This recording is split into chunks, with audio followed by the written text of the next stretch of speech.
Il était une fois un roi. À côté de son château, il y avait une grande forêt où le gibier vivait en abondance. Un jour, le roi a demandé à l'un de ses fidèles chasseurs d'aller abattre un chevreuil pour le repas du soir. Mais le chasseur n'est pas revenu. Alors, dès le lendemain matin, le roi a envoyé 2 autres chasseurs pour partir à la recherche du premier. Mais ceux-là non plus ne sont pas revenus. Tiens, dit le roi, comme c'est étrange. Alors, de plus en plus inquiet, le 3e jour, il a convoqué tous ses chasseurs. Allez dans la forêt, fouillez-la dans tous les sens, et ne revenez pas tant que vous n'avez pas ramené vivants mes 3 autres chasseurs. Mais aucun n'est revenu, ni même aucun des chiens de la meute. À partir de ce jour, plus personne n'a osé se risquer à aller dans la forêt. Elle était devenue comme une menace. Les gens avaient peur. Et puis le temps est passé, et sur cette forêt s'est abattu comme un immense silence, que rien ne venait troubler, sauf parfois le vol d'un aigle ou d'un vautour. Et puis le temps passait, et un beau matin, c'est un jeune chasseur inconnu qui venait d'un royaume étranger qui est venu se présenter à la cour.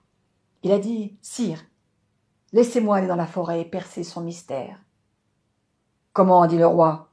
« Comment veux-tu que je réponde à cette demande? Ne sais-tu pas qu'aucun de mes chasseurs n'est revenu vivant? Tu penses que ça ira mieux pour toi ?»« Sire, » dit le chasseur, « laissez-moi partir. Je ne connais pas la peur. » Surpris, le roi l'a regardé comme s'il le voyait pour la première fois, et puis, devant cette présence si solide, d'un petit signe de tête, il a acquiescé. Alors, sans plus attendre, le chasseur a rapidement gagné la forêt, suivi de son chien fidèle.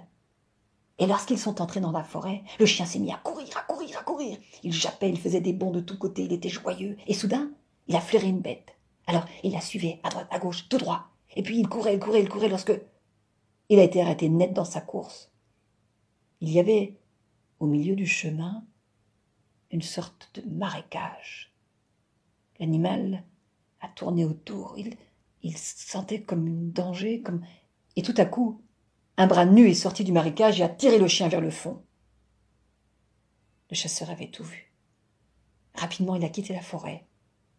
Et il est revenu avec 3 solides gaillards, armés de seaux, de pelles et de cordes.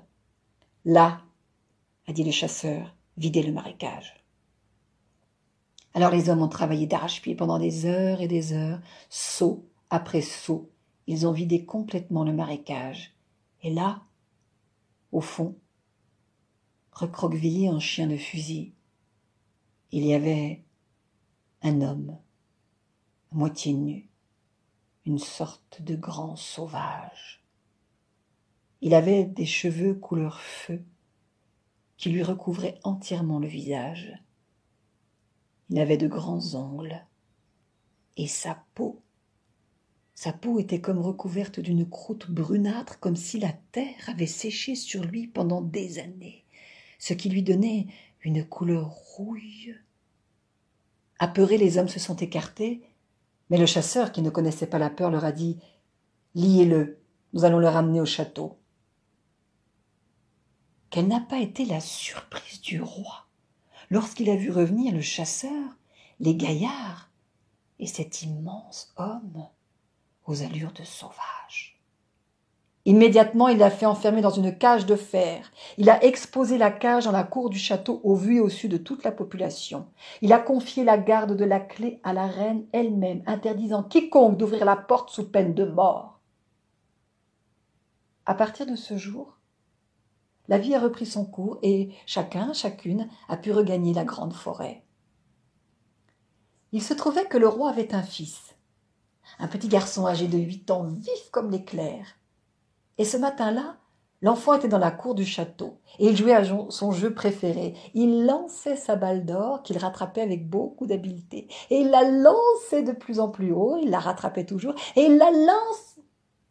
Et la balle a fini par atterrir dans la cage du grand sauvage. Embêté, intimidé, l'enfant s'est approché de la cage et se sentant protégé par les barreaux, il a dit « Rends-moi ma balle. »« Ouvre-moi la porte. »« Ah non, je ne peux pas. C'est interdit par le roi mon père. Il a menacé de mort celui qui le ferait. » Et fout ! Et s'en est allé comme un petit oiseau. Mais le lendemain matin, taraudé par l'idée de retrouver sa balle, à nouveau, il s'est mis devant la porte de la cage et il a dit « Rends-moi ma balle. »« Ouvre-moi la porte. »« Mais je ne peux pas !» Et à nouveau, l'enfant s'est enfui. Mais cette nuit-là, il n'a pas trouvé le sommeil. Il était agité, il rêvait de sa balle.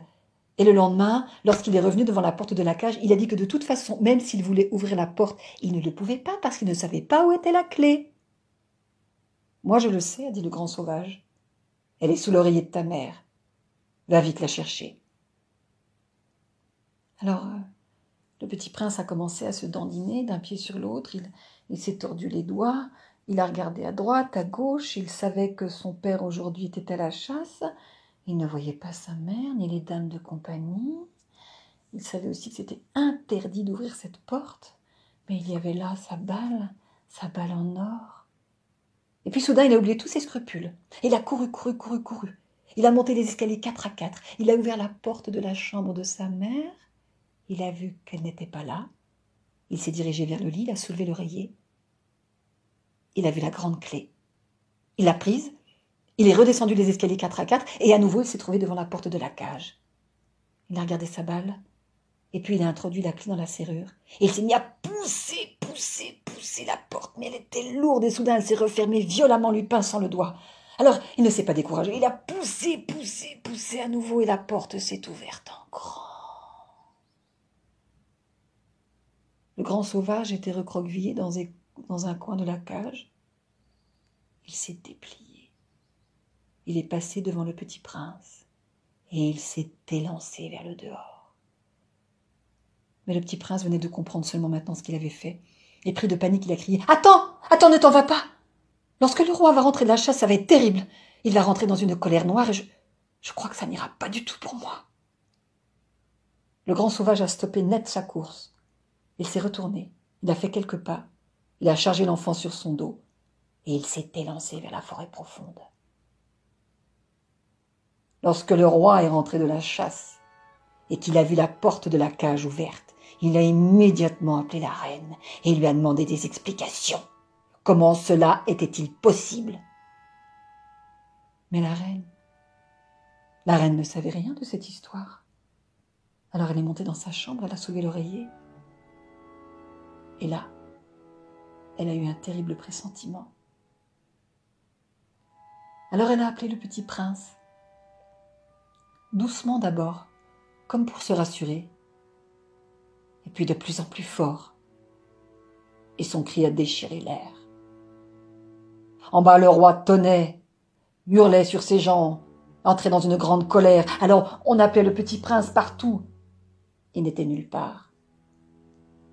Bientôt, il n'a pas été difficile de comprendre ce qui s'était passé. Le petit prince avait disparu.